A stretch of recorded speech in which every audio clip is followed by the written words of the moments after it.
আপনি যদি 90 দশকের হয়ে থাকেন তাহলে নিশ্চয়ই এই বাচ্চাটিকে চিনতে পেরেছেন। আর এই বাচ্চাটির করা মজার কর্মকাণ্ড দেখে আপনারা হাসতে হাসতে লুটুপুটি খাবেন।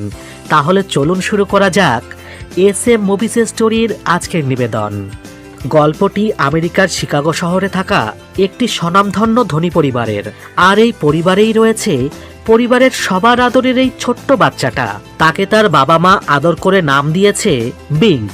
আর বিঙ্ককে দেখাশোনার জন্য তারা গিলবার্টিন নামের এই মহিলাকে রেখেছে। বিঙ্ক সবসময় অ্যাডভেঞ্চার অফ বেবি বো নামের একটি ছোট্ট গল্পের বই পড়তে খুব ভালোবাসতো। আর গিলবার্টিন তাকে এই বইটা সবসময় পড়ে শোনাতো।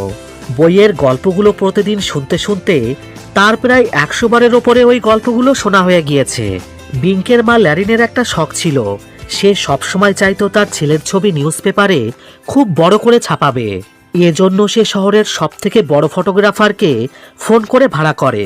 কিন্তু 3 জন চোর মিলে সেই ফটোগ্রাফারকে বেঁধে রেখে তারা নিজেরাই ফটোগ্রাফার সেজে বেবি বিঙ্কের বাড়িতে চলে আসে।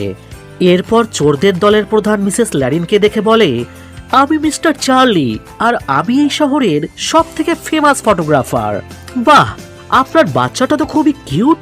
এ কথা বলে সে বেবি বিঙ্ককে তার কোলে নিতে যায়।